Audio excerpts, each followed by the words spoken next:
I'm back, guys. Sorry for it taking so long to get this out. Ever since my last upload of the first half of this retrospective, life has been just getting in the way, and it's been crazy for the past couple months. But over the holiday season, I was able to finally finish up on this, so let's get to the end. In the real world, we see the girl, Tsukasa's real self, in the hospital as she flatlines, while Mimiru and Bear both reappear in Dunlor Yag. Knowing that Tsukasa can feel real pain, Mimiru is worried about what should happen to Tsukasa should he die in the game, while Bear simply reassures her that everything will be okay. At the same time, BT talks with Sora about what happened at the inverted castle, but when she tries to reopen the Twilight Eye to open the gate doesn't open, thus she's unable to prove her side of the story. Sora then grows suspicious about whether or not BT actually did find a key of Twilight herself, and attacks her to confirm his suspicion. Later on, Subaru meets with Krim, and she explains that, to her, the key of Twilight isn't just one item, more like a concept, a rumor with a life of its own. She also expresses that she wishes to speak with Balmung and Orca about her hypothesis, while also explaining to Krim the situation with Tsukasa. Back in the sanctuary, Tsukasa reemerges screaming in pain.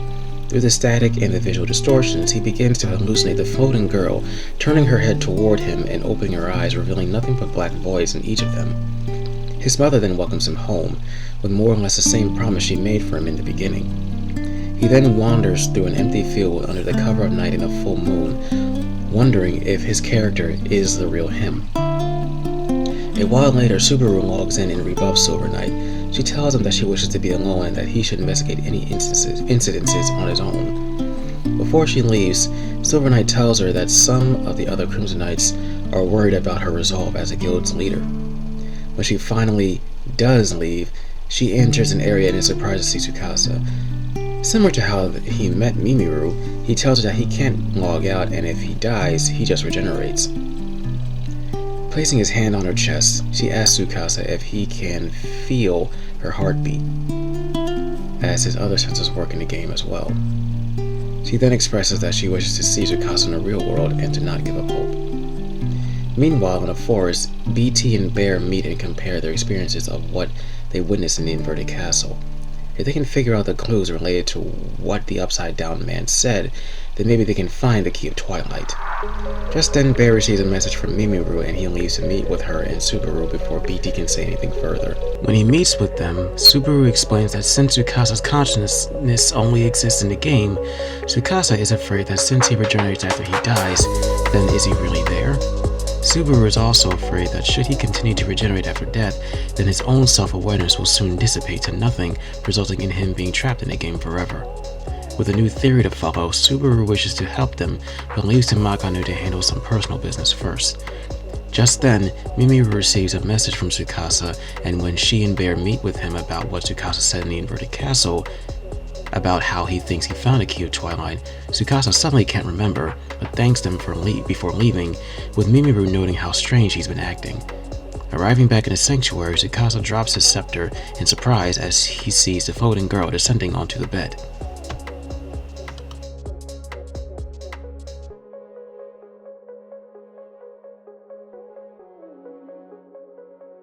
Days pass and we see BT alone in a frozen field while Mimiru meets with Tsukasa and tries to make plans to meet up in the real world. But when Mimiru mentions a shopping center at a specific location, Tsukasa suddenly can't remember what she's talking about, showing that even though his memory isn't completely wiped, it's still somewhat fragmented. Shocked, Mimiru leaves and calls BT and Bear to talk about what happened. However, BT expresses skepticism and a lack of care about Tsukasa's situation and tells her to separate the real world and the game world. Annoyed by her lack of helpfulness, Mimiru leaves. BT then meets with Bear, but she just shares her same skepticism with Bear before leaving to meet with Sora. When she meets up with him, Sora teases her about how she doesn't have any new information to share about the current situation before leaving. When Bear meets with Mimiru, unfortunately, there's also no new information to share with her about Tsukasa. Mimiru then vents her annoyance with BT's attitude and how she tends to try to act more mature than the rest of the group. Bear doesn't agree that she's that stuck up and hints at the reason for the choice behind her name. Later on in the desert field, BT waits for Krim to arrive and surprises him by asking if it were ever possible to meet up in the real world, hinting at a crush that she's been harboring for him. Unfortunately, she's shot down, as Krim is adamant about keeping his real-world life and his game life separate. Even though she puts on a brave face, deep down she's hurt. The next day, BT meets with Subaru and Makanu, and Subaru asks for a favor. At first, it was for Krim, then Bear. But when Subaru asks if BT can try to get Tsukasa to open up more so that she can learn more about him, BT curtly shuts her down, stating that she never saw Tsukasa as a friend and that Subaru trying to ask a small favor while simultaneously trying to separate her status as a guild master of the Crimson Knights and a regular player is foolish and conceited, which hurts Subaru's feelings. When Silver Knight tries to confront Subaru by suggesting that BT is envious of her, Subaru states that she doesn't understand, as she doesn't have anything for BT to be envious of. As BT begins to leave Makanu, she gets approached by two players. At first, they make BT believe that they're new players asking for help, but when they get to the dungeon, they reveal that their player killer is attempting to PK her. But before the player killers can try and kill her, Tsukasa arrives, scaring the players off. Taking this first opportunity to talk with Tsukasa, she asks what dying is like in a game for him. He describes it as someone standing behind him and suddenly covering his eyes, something he's gotten used to. Strangely enough, BT equates that same sensation to lettuce, a food with very little taste and smell, which is enough for BT to dislike it. A week later, when Tsukasa meets with Mimiru and Barry, he tells them that he met with BT and reveals that the reason why she chose BT is because of a BLT is her favorite meal, but she hates lettuce, simply leaving BT, the bacon and tomato.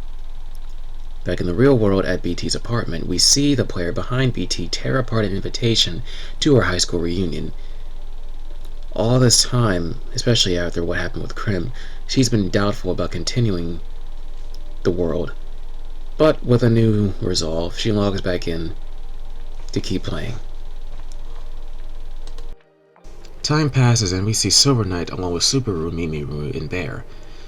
Subaru quickly dismisses Mimiru and Bear states that they'll be close by if they're needed. Subaru asks Silver Knight why he pretended like Subaru wasn't available and admonishes him. Silver Knight answers that she's changed, that the rest of the Crimson Knights have also noticed, believing that continued interaction with Tsukasa would bring harm to her and the Crimson Knights, as he states that her attention towards Tsukasa has caused her to be less attentive to her normal duties as the leader of the guild and will potentially cause the morale of the guild to diminish. Subaru leaves, ignoring Silver Knight's further prodding. In the sanctuary, Maha and the motherly voice discuss Tsukasa's recent absence. She then states, "Hope is the best spice to set off despair, but dishes with too much spice are... let's just say it may have been too spicy for Tsukasa." In Dunloriag, Tsukasa and Mimiru are talking, and Tsukasa remembers Subaru wanting to meet on the outside. He then asks Mimiru if she knows what Tsukasa's path is that he desires. She doesn't know, obviously, but asks Tsukasa if he wants to join her on a dungeon run. Meanwhile, Subaru meets with Krim and they talk about what Silver Knight said. Krim reminds her that the world is just a game and that she shouldn't worry about what Silver Knight said and that she should just play how she wants to. If she wants to be close to Tsukasa, then she should be, as it can help them both understand the mystery surrounding him, the world, and the Key of Twilight. Krim pledges to do all he can to help before leaving to prepare for a business trip. However, Krim hopes that Silver Knight doesn't lose his senses as well. Sora meets with BT, and they talk about how practically the whole crew has paused in their search for the key, and while she emphasizes choosing to not regularly associate with him, Sora teases how she prefers to meet with Krim, and then tells her to notify him when she learns something new, and to wait for his next message before leaving. Back in Makanu, Silver Knight reports to Subaru about a player killer that they found in Kamigatalika. Subaru advises him to warn the player to refrain from said activities. Silver Knight responds that they are willing to bind the player if necessary, which triggers Subaru into sternly reminding the Brazen Knight that they're simply volunteers, not law enforcement, and they do not have the authority to do such things as staging arrests. Silver Knight responds that even though he understands, some players are unwilling to adhere to such rules and idealism, and that they may need to act accordingly.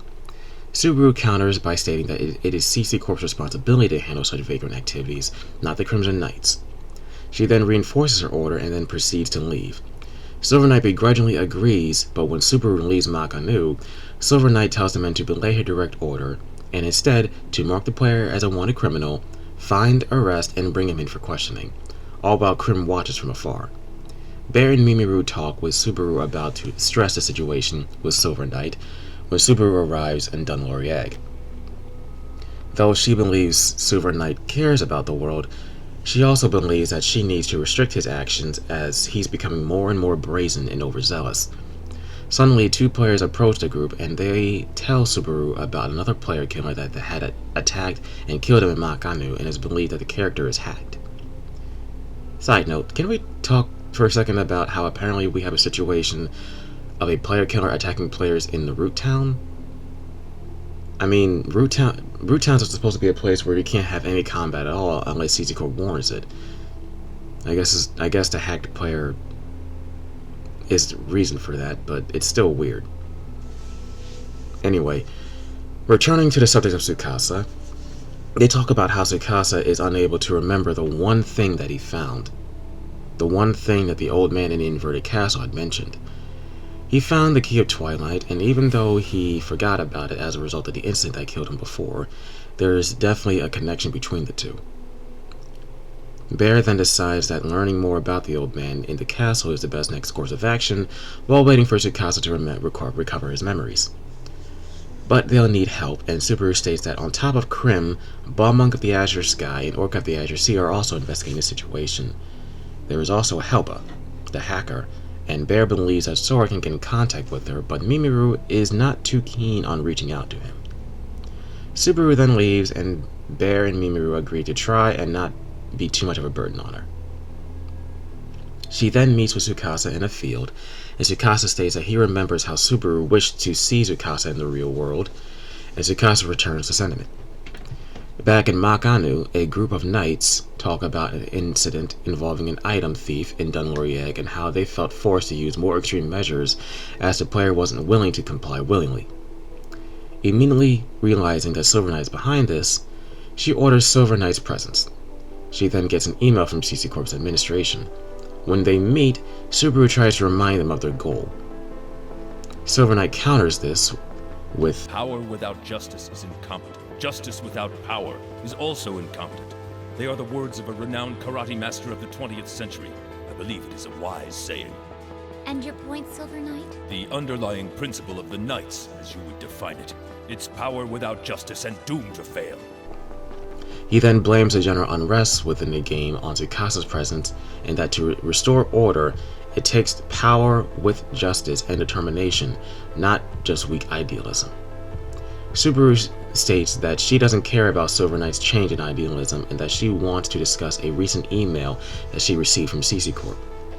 The email states that Silver Knight requested that the administration allow the Crimson Knights the ability to access every player's personal information within a game, to allow them to oversee all players' actions in real time. He tries to explain that they need all of the ability they can get to successfully deal with any illegal activity within the world. The request, however, was denied. Shocker. Subaru then angrily reinforces that the Crimson Knights are strictly regular players acting as volunteers to help maintain peace and stability within the game. They are self-governed and not officially sanctioned by CC Corp. Who do you think you are? Silver Knight, instead of complying, counters back. States that Subaru has grown scared to seek out justice. He's got nerve, I'll give him that. He accuses her of being afraid of potentially destroying what she cherishes the most in pursuit of justice, and that Tsukasa is the worst and the most illegal character in the game, and that she should not give any kind of exception in pursuit of justice. Subaru tries to explain that Tsukasa isn't a criminal but a victim, and Silver Knight shuts her down completely and claims that she's decided that on observation without any basis and simply decided to act as an exception to the rules. And he counters back with the same question Subaru asked him. Do you think that you are some sort of god? Ballsy and disrespectful. Wow. The other knights remain silent, having come to fully understand Silver Knight's actions and the impasse that they stand in. I hereby declare as Subaru, leader of the proud Crimson Knights, guardians of peace, justice, and order throughout the world. Listen well and let my words be heard. As of this moment, today, the Crimson Knights are officially disbanded.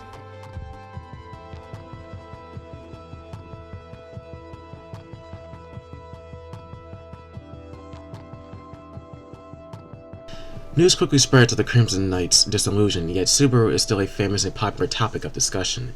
As she arrives in Dunlorieg, she passes by two players wondering if it's actually her, or just another player copying her appearance, and notice that there has been an uptick in player characters identical to Subaru lately.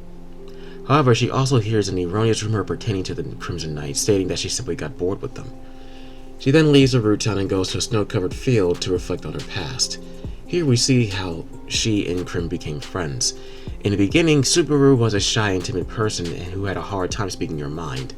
After Krim defends her from a would-be PKer, and before she and Krim founded the Crimson Knights, Krim coaches her to learn how to be more assertive when it comes to opposition. He then asks her what she wants to do in the game. In another area, Subaru continues her reflective journey. In another flashback, Krim tells her that she's become a little famous as there's been a conversation on the forums about a heavy axeman who logs into the game by herself while showing her unfamiliarity with online games. She expresses that she wanted to meet different people, share ideas, make friends, etc., and not worry about the real world. Krim tells her that what she wants isn't wrong, but she's going about it the wrong way and that she requires the right attitude. For Subaru to have the experience that she wishes she has in the world, she needs to learn to stand up straight and look straight ahead, to never run and hide from any opposition.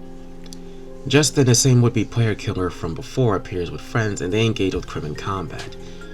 Krim is able to hold his own at first, but is overwhelmed. Just then, Subaru steps in. She takes Krim's advice to heart and tells the players to back down. Even though violent acts like player killing are acceptable in the world, too much of it can cause other players to lose their love and interest in the game, which can cause the game itself to degrade. At first, the players resist, but then Krim offers to finish the fight. This time, they feel threatened by the dominant presence, and they ask who they are. Krim simply replies that they are the Crimson Knights. Thus, the guild is founded. Subaru then arrives at the cathedral at Hidden Forbidden Holy Ground and is approached by a former member of the guild, Salu. He begs Subaru to change her mind and recreate the Crimson Knights, while also informing her that Silver Knight has become an outlaw, forming his own offshoot group of soldiers. Subaru simply chastises him for speaking ill of someone he works with, and that he must find his own way of handling the problem. Moving on to Mimiru and Bear, we see the Namakanu also dealing with the fact that the Crimson Knights are gone, and Mimiru wonders if Subaru will continue playing. Of course, Bear isn't as worried and says that that's entirely her choice, sounding like he took the words right out of BT's mouth according to Mimiru. At the same time, Bear believes that she won't quit because she's the type of girl who hates leaving affairs unfinished, and that the events that she herself set in motion still need to be played out. In a desert area, Subaru continues retracing her memorial steps, and she flashes back to a time when Krim and Silver Knight were fighting due to philosophical differences in values. Silver Knight states that he sees a man who's thoughtless in his actions, as the Crimson Knights are supposed to be upstanding citizens to set examples to regular players. However, Krim doesn't agree and sees that the guild has become no different from a gang. As a founder of the guild, Silver Knight is shocked and is offended by the accusation, so Krim simply quits in response. He and Subaru speak in private, and she believes that Krim purposely quit as a sacrifice because he believes that the guild has become too big and too popular. He states that Krim didn't choose to become a villain in the eyes of the Crimson Knights, but instead decided to simply play the game normally, as he already has enough obligations in the real world to contend with. Wanting to be an ordinary player again, he passes the reins of full control of the guild onto Subaru. He reminds her to always be assertive, and he casts a spell on her. This spell, in reality, is her being given his personal phone number. As Subaru finishes reminiscing, she's approached by another player looking almost exactly like her and calls herself Galjin. At first, she's friendly towards Subaru, but then states about how Even though she claims to have been playing the game longer than Subaru, everyone claims that she's copied the look from her. She also states her hatred for the Crimson Knights and their ideals. At first, Kalchin thought that she was just talking to a regular player who also had copied Subaru's look, but now, having realized that she was talking to the real deal, she menacingly offers to be Subaru's friend and admits that she's been keeping an eye on Subaru for a while now. Subaru is understandably threatened, and Kalchin pushes further that if Subaru logs out, she'll post on the forums about how much of a coward Lady Subaru is. Remembering all that Krim taught her, she stands her ground to Kalchin and assertively tells her to back off. She states that she won't run away and that they'll never be friends at all, and that it doesn't matter what Kalchin does. In response, Kalchin assaults Subaru. Though she isn't PK'd, Subaru is left in a beaten state as night falls. She manages to make it back to the old dungeon that the Crimson Knights used as a prison and sees Tsukasa. He states that he had no doubt that she'd turn up here if he waited. But in actuality, Subaru admits that she was the one waiting for him as she collapses into his arms and starts to sob in the real world. Tsukasa simply tells her that he's here for her and that she can cry as much as she wants.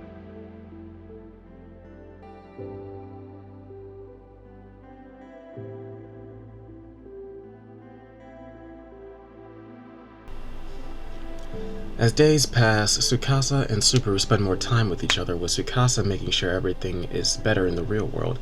Meanwhile, Mimiru and Barry continue to play together. They talk about the current situation, the rest of the crew, and how they all seem distant with each other, with Barry commenting on how they weren't really all that close to begin with. Mimiru then asks if Bear knows what Tsukasa's player is like, but then changes her mind as she doesn't want to spoil the surprise, and reflects on how they plan on shopping in Shimokitazawa together once he's able to log out. She also reminds Bear that he doesn't have to spend time with her all the time, but Bear replies that he can log out whenever he feels like it.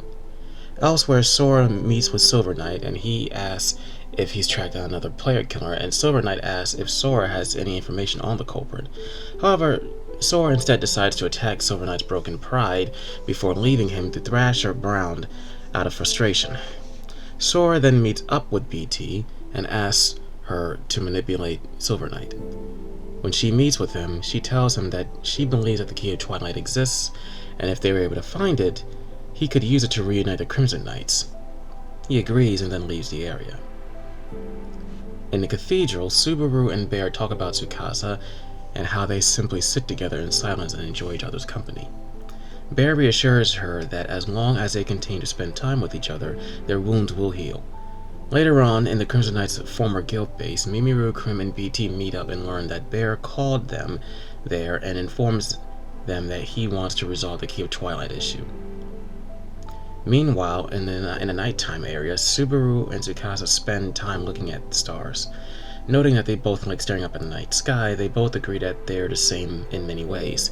Excited, Tsukasa wants to show Subaru another place that he likes to go, explaining that when he first went there he felt happy and that it was a nice place, but not so much recently as it's begun to feel more and more unpleasant even when he's feeling happy. This makes Subaru remember the conversation she, Bear, and Mimiru had about the girl that Tsukasa mentioned and how he believes he's found it. When they get to the sanctuary, the floating girl is gone.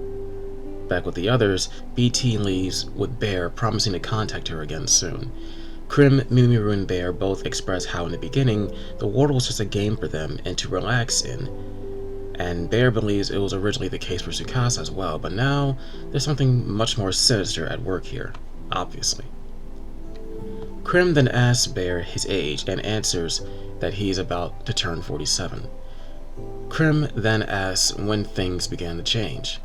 More specifically, why does it seem like now a person needs to make a conscious effort to have fun instead of simply having fun? Bear posits that it isn't a conscious decision and that it's just what happens as a form of equivalent exchange. Krim denies this, saying that he, like everyone else, has an inner child and that he refuses to let his die out. I like him. As he leaves, Mimiru and Bear discuss their next steps, with Bear, while not really sure about what they are to do yet, deciding that they need more information. In another area, Silver Knight meets with Sora and BT, and she explains that Subaru has joined forces with the others. Silver Knight is shocked at this revelation, and BT lambasts him for not even considering the possibility. Sora keeps the peace and tells him to let the other group consolidate all the information they can so that when the time comes, they can utilize it before they can. Later on, Mimiru meets with Subaru, and Subaru tells Mimiru that Tsukasa took her to his sanctuary, but the girl was gone, and that she's getting a bad feeling. Unfortunately, it's impossible for her to get back there on her own. In the sanctuary, Tsukasa is alone, and then suddenly is restrained by an invisible force. His mother then reminds him that the three of them will never be threatened by anyone, and that they'll live peacefully forever. Realizing the mistake he made, bringing Subaru to his secret place, he begs for forgiveness, but his pleas fall on deaf ears. She doesn't need him anymore. The sky suddenly opens up, and endless streams of light pour down and converge on Tsukasa. He screams in excruciating pain as he begs for it to stop. He descends from the explosion of light, and his clothes are torn. He lands down on the bed and lies there inert, as his mind has become broken.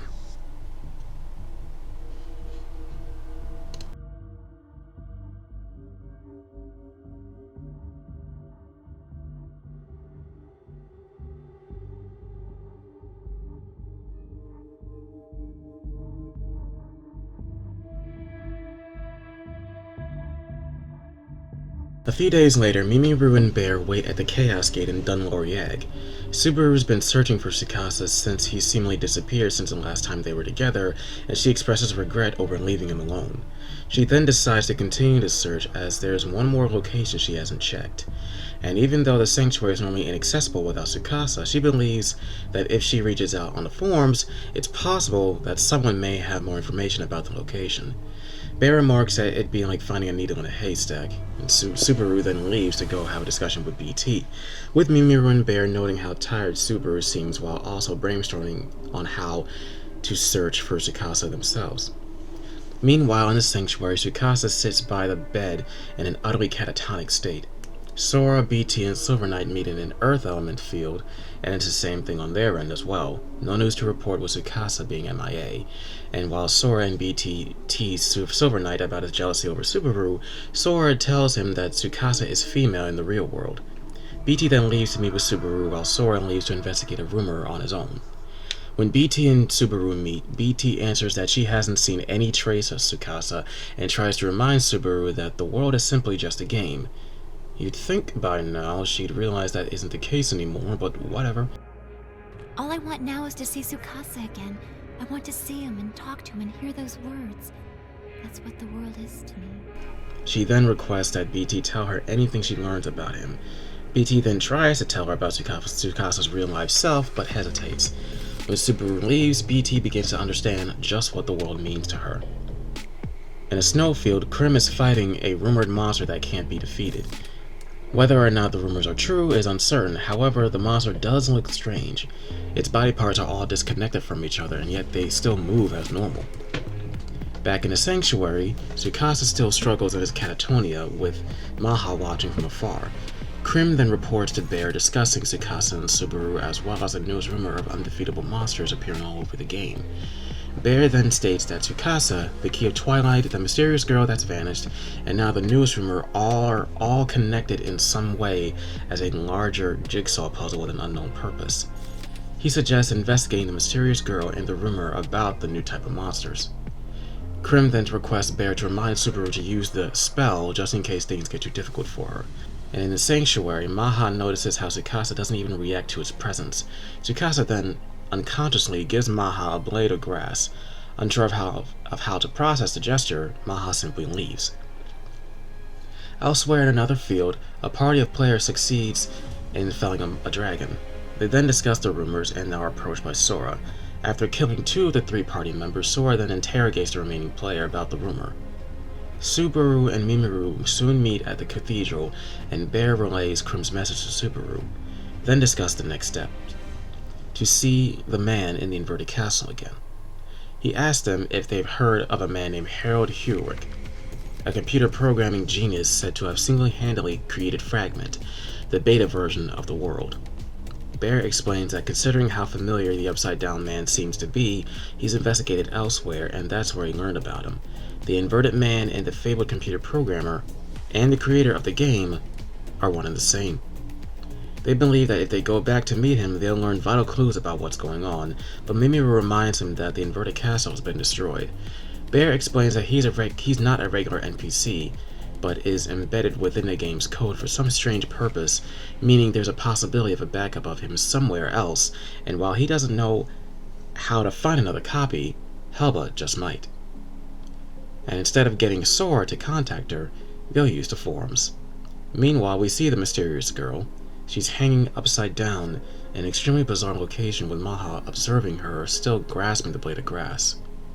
She then assures Maha that there's nothing to worry about anymore. Maha then asks about Tsukasa, but she simply disregards him. Forget about Tsukasa. We do not need him anymore. A wonderful world is about to come. You, me, and this girl. A world where the three of us will never be threatened by anyone, and we can live peacefully forever. It's hard to determine what this all means, but whatever the case may be, she seems perfectly content in leaving Tsukasa in his broken state indefinitely. But as this is all happening, Bear is able to meet up with the legendary hacker herself, Helba.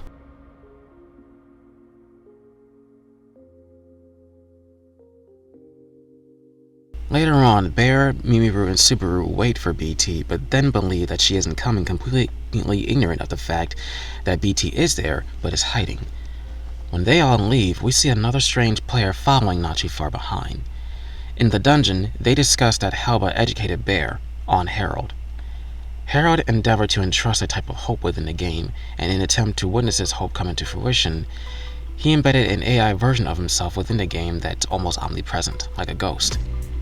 In another field, Sora and Silver Knight discussed a rumor about the undefeatable monster, and Sora posits that if Silver Knight managed to defeat one, he'd become a legend himself. Back in the dungeon, Mimiru realizes that this is the same dungeon where she first met Tsukasa. She then asks Bear if Helba's met Tsukasa. She hasn't, but says that her interest will allow her to help the group by providing any information she may find.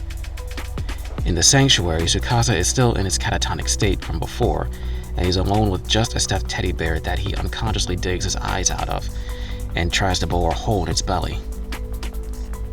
In the other plane with the sleeping girl, Maha still ruminates over the blade of grass when she tells Maha to listen to the girl's heartbeat and her breathing as the mother says the girl's name for the first time, Aura. Back in the dungeon, the group comes across a strange monster that they immediately deduce can't be defeated. Before the monster can attack Subaru, it is skillfully intercepted by another player, the player that was following them from the root town. A blade master with white wings clad in armor, Balmung of the Azure Sky. He was worried about her since he heard that the Crimson Knights dissolved. He distracts the monster and gives the rest of the players the chance to escape. Meanwhile, Sora and Silver Knight are in another field when they come across a party dealing with another abnormal monster.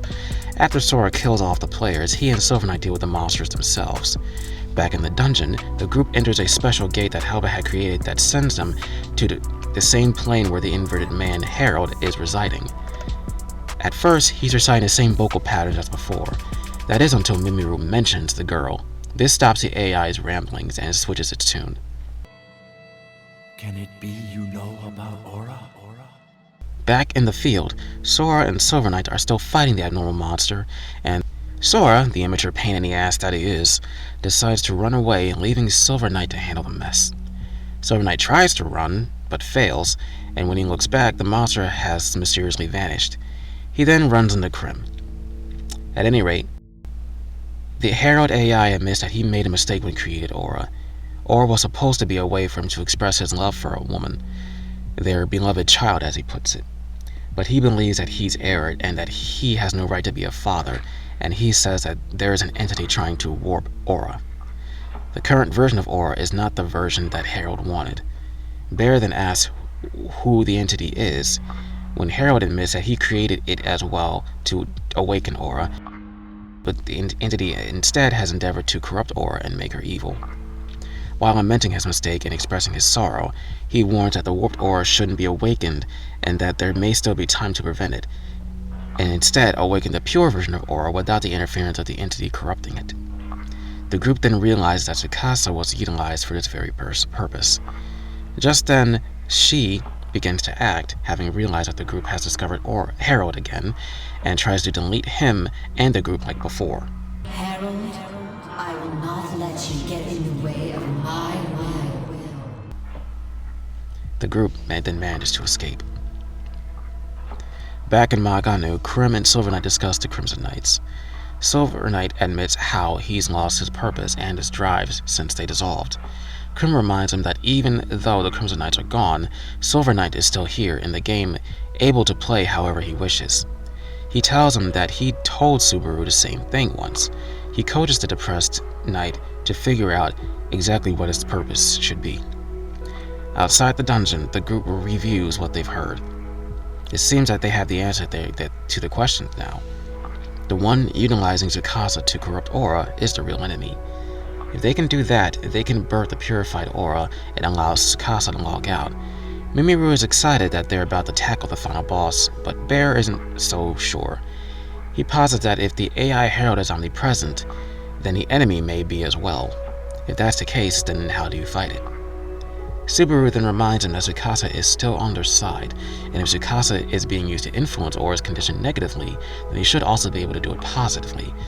The problem of his whereabouts, however, still remains, but the group remains hopeful that they will find him soon. Back in his sanctuary, Tsukasa has unconsciously torn the bear apart. However, he somehow hears Subaru's voice, and this stirs him out of his catatonia. Meanwhile, Sora is still in the field he left Silver Knight in, and he spots Maha getting ready to disappear. He hitches a ride, and they both reappear in the same voice that Aura is being held captive in.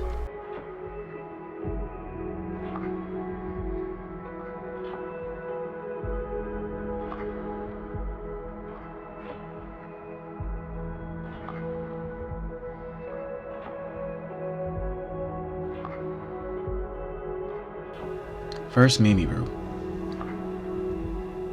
then Subaru, next Krim,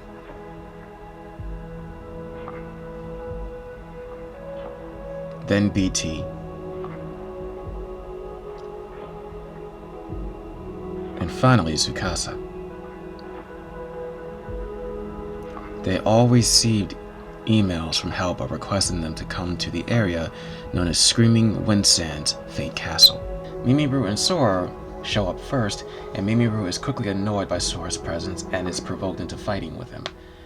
BT and Bear talk about the email in the forest, and BT still can't understand why Bear is so interested in her. She's stubborn, I'll give her that much.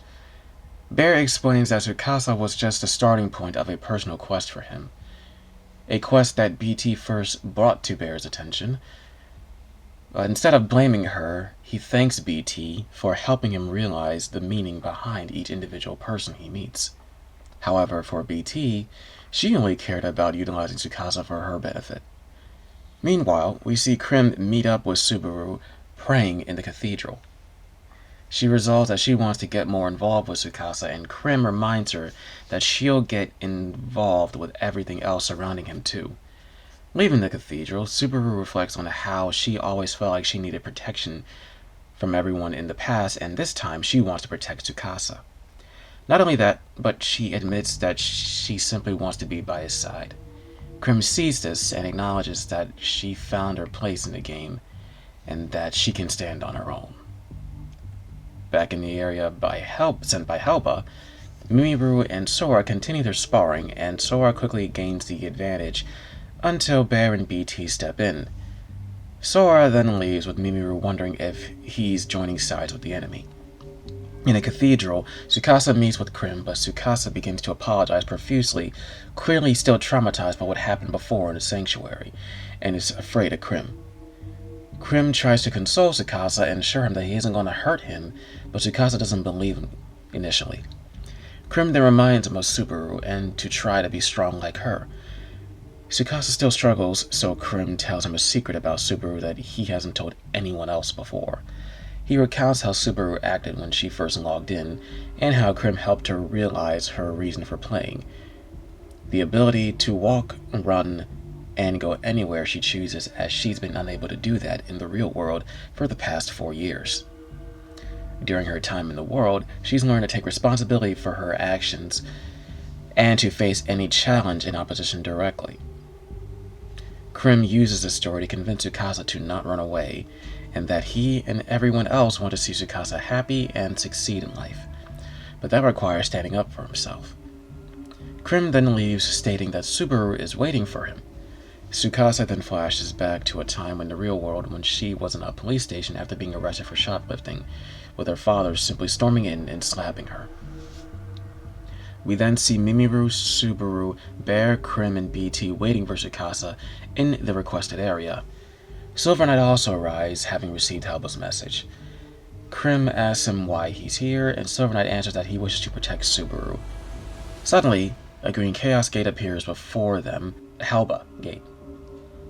Krim then recites a quote from the novel titled Onwin, a novel that everyone, save for Mimiru and Subaru, have read. Nashan, if you desire to know the truth, then you must know that you also need the courage to accept it as well. It's his own courage spell, as he calls it, as he uses it to set his mind on something. With everyone's intentions set, they each enter the gate one by one. Subaru is the only one left behind, waiting for Tsukasa, who's still too fear-stricken to leave the cathedral.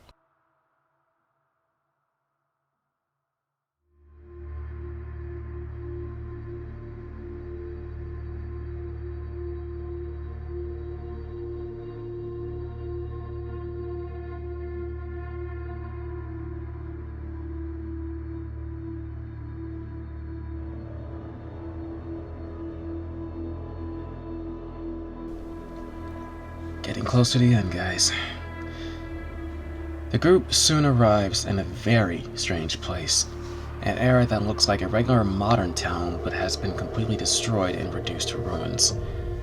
A ghetto of sorts. The strangest part the group finds is that there are broken and discolored figures resembling Tsukasa floating everywhere. BT wonders if the whole area is a trap, but Bear doubts Helba would devise such a thing. When Krim tries to interact with the strange figures, Bear concludes that they are remnants of Tsukasa's data. Back in the previous era, Subaru still waits for Tsukasa, but then decides to leave as she realizes that the Helba Gate is about to close. That's when Tsukasa finally arrives. In the other strange area, the group decides to not destroy the floating copies of Tsukasa, as they're afraid of how it'd affect Tsukasa if he saw the group destroying them. The group is happy to finally see Tsukasa and Subaru arrive, and Subaru tells Tsukasa to not worry about the floating data copies of himself. Then Helba appears. Welcome to Net Slum. An area constructed from coupled together corrupted data, unresolved bugs, older generations of data, etc. According to Helba, multiple versions of this place exist within the game. Mimiru asks her just what are the data remnants of Tsukasa, but even she doesn't know. They're only here because Helba's trash data collection program started amassing the data of Tsukasa 6 months prior, the same amount of time that had transpired after Tsukasa was no longer able to log out of the world. It was then theorized that originally, the unknown enemy had tried to make a clone of Tsukasa to utilize. Once it was confirmed that the plan wouldn't work, it was decided to capture the real thing. When Subaru questions why Tsukasa was chosen, Helba answers that only Tsukasa knows the answer. However, Tsukasa is unable to decipher the answer and runs off with Subaru chasing him. Helba then explains that the unknown enemy is an omnipresent and omnipotent enemy within the game, similar to a god.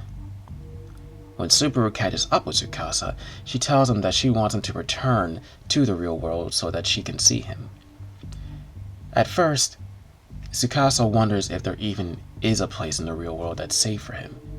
Subaru then answers that there is if he really wants it. Tsukasa hates this place, but he's afraid to leave. He thought he was a guy in the real world, then realized that his memories were altered to make him think that, and now he doesn't know which memories are real and which aren't. He then starts to wonder if he really is a girl in the real world.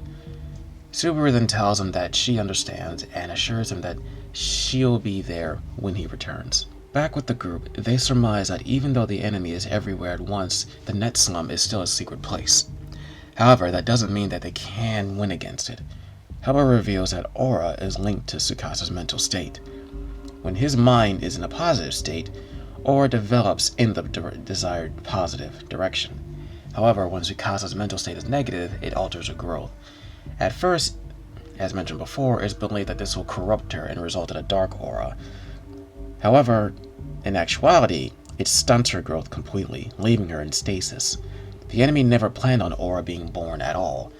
Bear then realizes that once Tsukasa is able to log out, then Aura will awaken and the Key of Twilight will be revealed in its entirety. Tsukasa and Subaru eventually return, and Tsukasa asks where to go next. Meanwhile, in the unknown enemy's lair, Sora wonders just who she is and what she is. To give Tsukasa deeper despair. Sora is interested in that and instead wants something special. In response, she gives Sora his own guardian.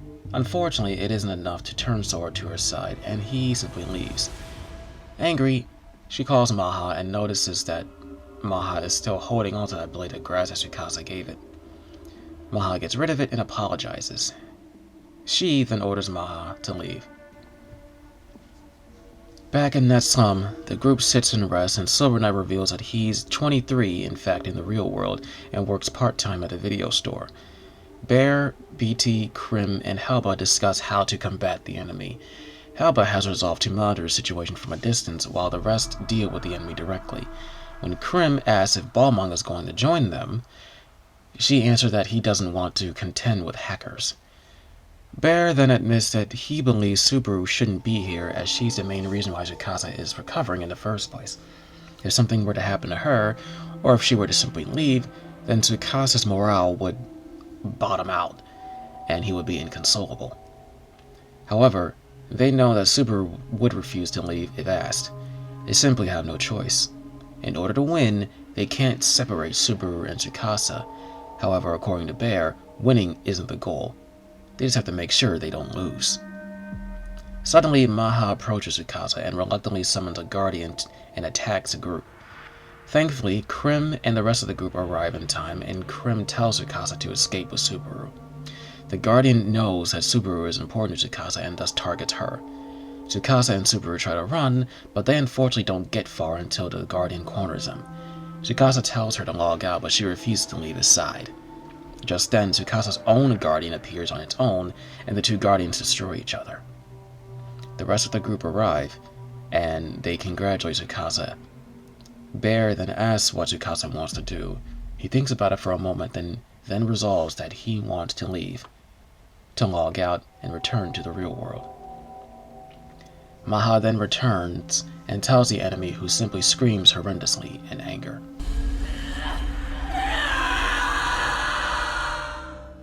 Tsukasa hears her screaming. He feels her anger. The woman entity who trapped him inside the world all this time. The group considers leaving, but then Subaru realizes that she may actually be the target. Bear agrees and opts to contact Helba for help. Soon, the group arrives in Maganu before leaving again, but BT decides to replenish her items and stay behind. Suddenly, she's ambushed and PK'd by Sora. How? I don't know. But the rest of the group arrives at the cathedral, and while Subaru and Tsukasa go inside, Bear and Krim, Mimiru and Silver Knight stand guard outside. Bear and Krim then converse on how they want to see Aura awaken, but also wonder what happens if she doesn't. They wonder what would happen to Tsukasa in the game should they fail. However, Krim isn't too worried about that. Bear admits that he doesn't want to believe much would change, at least on the surface anyway, and he mentions that despite the irregularities that's happened, most players are unaware of the situation and the game itself is operating as normal for now. Krim clarifies that because of that fact, it's up to them to shed light on what's really going on underneath the surface, and if the situation gets worse, then it'll be up to others to figure out what's going on and to find a way to stop it. Eventually, BT arrives to warn them that Sora has sided with the enemy. Inside the cathedral, Subaru and Tsukasa talk about why he was chosen, and Bear approaches him and asks to speak with Tsukasa. In private, Bear admits that he'd like to volunteer to be Tsukasa's legal guardian in the real world. He doesn't have to decide to take Bear on right away, and is told to think about it once everything is over. Back outside, Sora arrives and challenges Krim to one final duel. However, a guardian appears inside the church and BT heads inside while Krim deals with Sora. Back in the sanctuary, Maha laments alone over Tsukasa's absence. But back at the cathedral, Krim taunts Sora about strength, while the rest of the group deals with the guardian inside. With encouragement from Subaru, Tsukasa opts to leave with her. However, when Tsukasa witnesses the rest of the group fighting the monster, he has a change of heart and decides to join in the fight as a healer. Soon, the guardian is eventually destroyed, while Krim defeats Sora outside. Unfortunately, they don't have time to celebrate as 3 more guardians appear. This time, though, Tsukasa is determined to return to the real world and stands to fight the guardian. Suddenly, Maha appears in front of the guardians, and the decayed blade of grass that it's been holding begins to regenerate. Maha then sacrifices herself to save Tsukasa as the guardian destroys it for good. All the group can do is watch as Maha audibly screams in pain for the first time. Suddenly, a portal appears between the group, pulling Tsukasa and Subaru inside, with Mimiru chasing after them.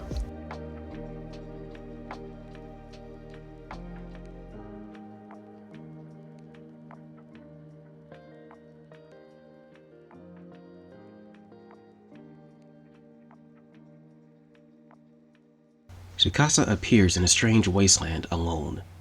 Subaru wakes up in the same wasteland alone. Mimiru wanders through the same wasteland alone. As for the rest of the party, they try to contact them, but they are unable to. Based on the belief that the enemy doesn't want Tsukasa and Subaru locking out, the group believes that they're still here somewhere. Bear and Krim then come to the possibility that they're in a secret area unknown to the rest of the game. A location that exists outside the technical specifications of the game. Eventually, Tsukasa finds Subaru underneath a tree, but she isn't happy to see him. Instead, she demands that Tsukasa leaves her alone and regrets ever getting involved with Tsukasa and that he's just a burden. As distraught as he is, he leaves without any resistance. Elsewhere, Mimiru is excited to have found Tsukasa. However, Tsukasa doesn't feel the same way. Instead, he's acting worse than he was when he and Tsukasa first met and coldly dismisses her. The same thing happens when Subaru finds Tsukasa. When Tsukasa finds Mimiru, the same happens as well. But this time, Tsukasa realizes something is wrong and that the real Mimiru wouldn't act like this, and demands who this Mimiru is. The fake Mimiru laughs as her body disappears in a cluster of slugs. The fake wasteland area also begins to disappear, and all 3 of them reunite in a small room before descending a trap hole in the floor leading to the realm where the enemy and Aura reside. Her body descends towards Tsukasa, and when he tries to contact her, the mother demands he stays away. When he refuses, she gives him one last chance to simply walk away, but he confidently refuses. He explains that he knows now that the mother doesn't want Aura to wake up. She tries to tell Tsukasa that he's no longer needed, but Tsukasa defies her and attempts to wake Aura. Back in the cathedral, the group receives a message from Helba telling them to return to Nut Slum, with Bear giving the group one last chance to back out, as their safety isn't guaranteed. Though Tsukasa won't obey the mother anymore, he's grateful for her. Because of her, Tsukasa met all of the great friends he now has. Try as she might to resist Tsukasa, she's outnumbered. Mimiru, Tsukasa, and Subaru stand united against the mother, and they accuse her of being afraid of Aura waking up, which hits a nerve. The mother then threatens him one last time, but Tsukasa is no longer afraid. Not of the mother, and not of her father in the real world, and not the real world itself. With this final resolution, Aura wakes up in a flash of light. The small girl and Tsukasa greet each other, but the mother tries one last time to eliminate them all. Suddenly, Sora, who was watching from afar this whole time, appears and gives the group a chance to escape. Angry at Sora's betrayal, she binds him to a strange red wand and eliminates him with a giant monster that appears behind him. The real player behind Sora falls into a coma. The mother then gives the new monster, named Skaith, the task of hunting Aura down. Tsukasa, Subaru, Mimiru, and Aura arrive in that slum and reunite with the rest of the group. Suddenly, Skaith appears, having chased them, and Helba is unable to delete it. Unsure if they can confront him, Helba simply destroys the area. And that's all she wrote. Soon in the real world, Tsukasa's player wakes up and leaves the hospital with a new resolve. She's happy and ready to take on the world. As she's walking down a sidewalk, she passes by a woman in a wheelchair. Sensing something between them, they both pause and look at each other, somehow realizing that they're both Tsukasa and Subaru. They rush toward each other to greet each other for the first time. And that's the end of DotHackSign. Oh man, what an ordeal. Once again, guys, I am so sorry it's been taking me this long to get this done. Like I said, after my first one, it's been a crazy ride with life just constantly getting in the way with different things, especially with things like the holiday season, but I'm glad I'm finally done with this. Now, as for my personal thoughts about this, well, this is where I go a bit off script. When it came to DotHackSign, I didn't know about it at first when it was on Cartoon Network. I was more of a Nickelodeon kid. I had one friend that told me about it, but I really didn't care or know what the heck he was talking about. I didn't really get into DotHackSign until I got into DotHack immediately. Well, after I beat the first 4 games, I mean. But after watching the series like multiple times over the decade and a half, I really like it. The characters, they aren't bad. They're actually really great. A lot of them, well, most of them anyway, they have a lot of depth to them, I find, and it takes a while to get used to, but that's the result of this anime admittedly being a slow burn that takes patience to get into. They all have their strengths and weaknesses, and they all have their parts to play in the whole thing, and I like that the show tries its best to give the spotlight to them almost equally. Obviously some more than others, like Mimiru and Bear and BT. And even A20, which I don't know, to this day I don't know why that she's treated as part of the main cast. She's really just treated as a foil for growth for Mimiru. Honestly, I really don't understand why she's there, but whatever. I will say though, seeing them all coalesce and come together in the end is one of the many things I liked about the show. When they all realize that they have a common goal and seeing one of their friends have a normal life again, and that's great to see. Going through the characters, starting with Bear, I do like that he basically seems to play the role of a wise old guardian. He seems to know a lot about many things inside and outside the world, and I like that he was the first one to go out of his way to investigate what was really going on with Tsukasa's situation.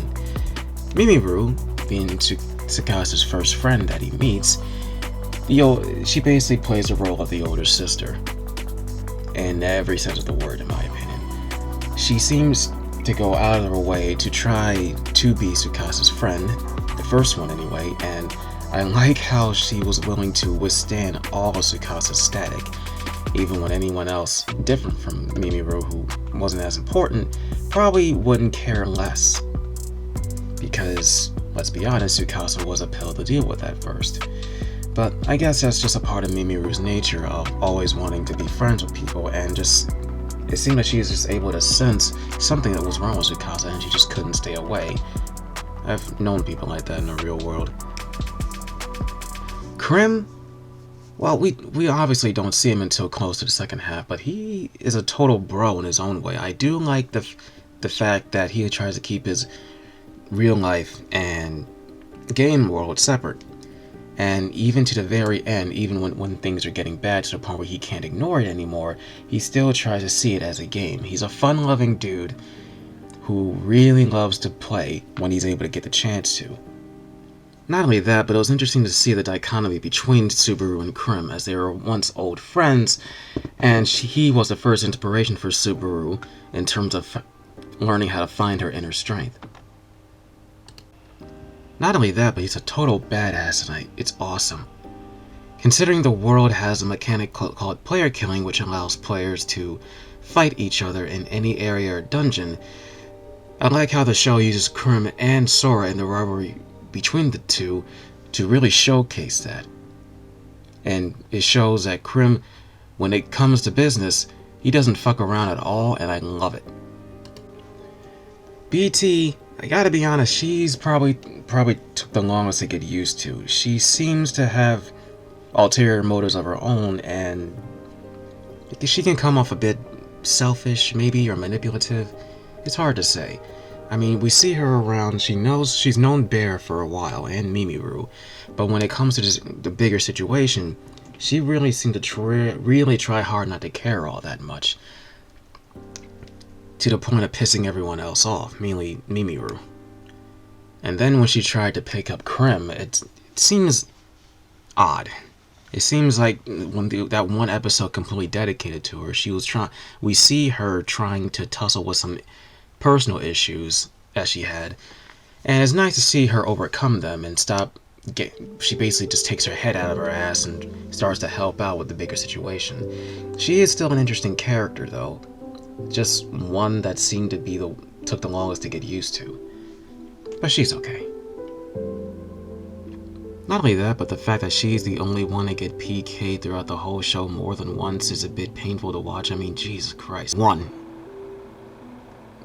2, 3 times. BT, learn how to defend yourself. Damn. A20, like I said, I don't know why she's here.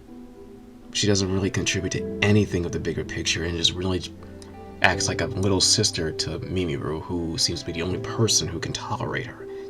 She doesn't know anything about the bigger situation at all, and it's just an annoying little girl who just acts like a foil to Mimiru for personal development. If anything, in terms of patience, but that's really just it. Sora, on the other hand, with him being the only other character aside from A20 to share the same class as her, is basically the resident asshole / anti-hero of the whole show. From beginning to end, and I mean from beginning to end, he really just works to serve his own interests, whether it be pissing off or helping out anyone he sees fit.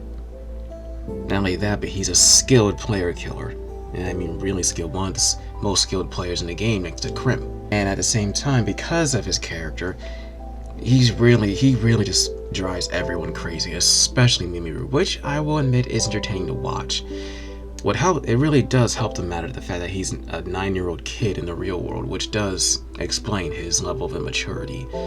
And seeing him fall into a coma at the end of the show at the hands of Tsukasa's mother, yeah, that makes sense. It's sort of like a death to own hubris, and it makes me wonder if we'll ever see him again in the future.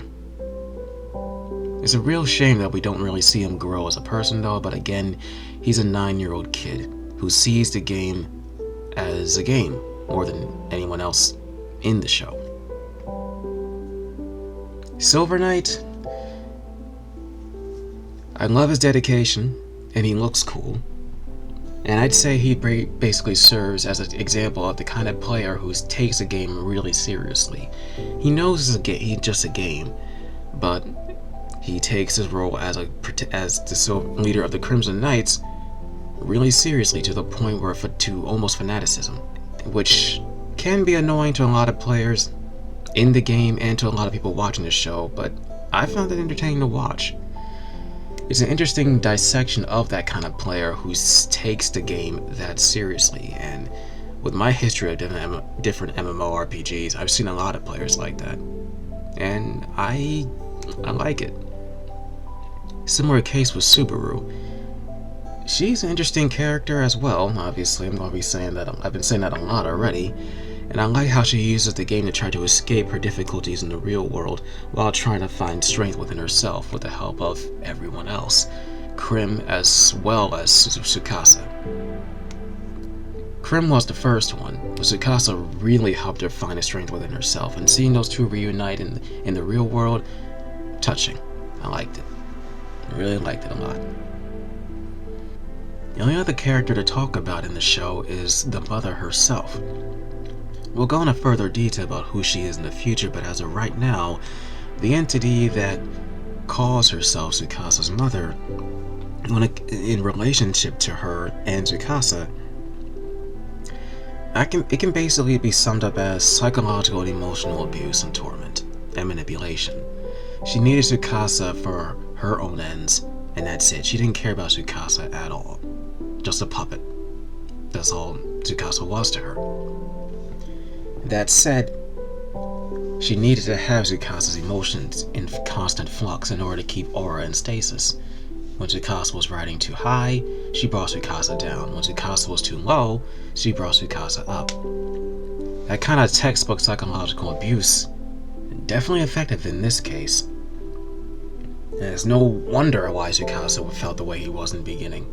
She did everything she needed to make Tsukasa feel like home.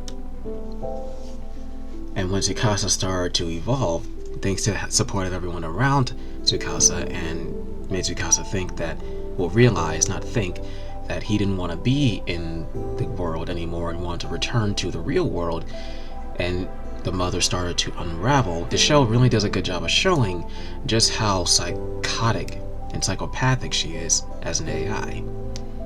And we'll definitely see just how crazy she is in the future. As for the game, the setting itself, is not bad for a fictional MMORPG of the early 2000s. Sure, of course, I'm pretty sure DotHackSign was probably the first one of its kind to do that, but don't quote me on that. But it's interesting to see an anime that takes place in an online game like this, the most popular one apparently.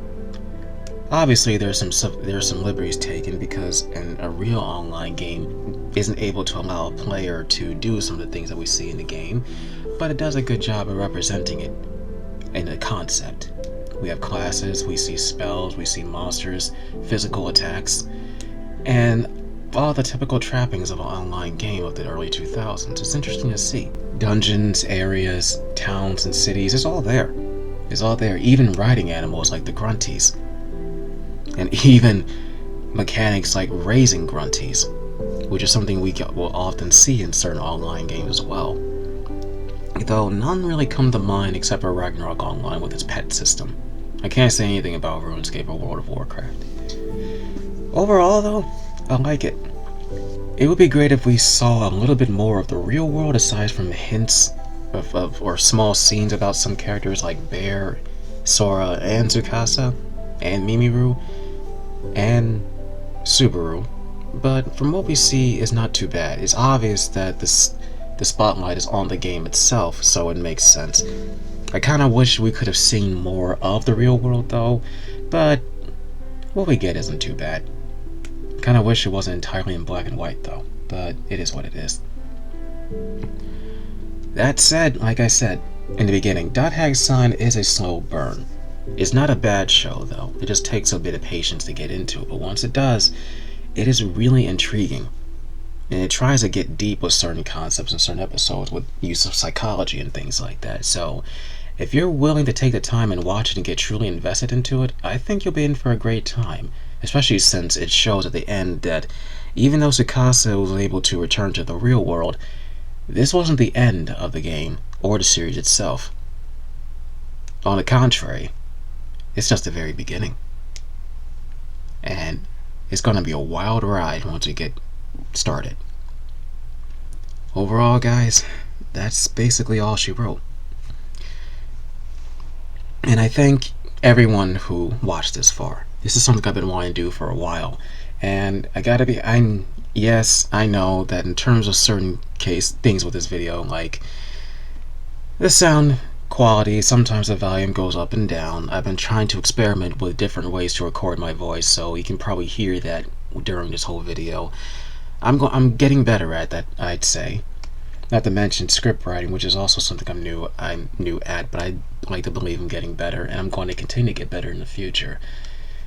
Later on, the next thing down the pipeline is going to be me going through all 4 games: DotHack Infection, DotHack Mutation, Outbreak, and Quarantine. 4 games that takes place after DotHackSign. So we're going to see what happens after Tsukasa returns to the real world. That's going to be fun. Until then, guys, thanks for watching.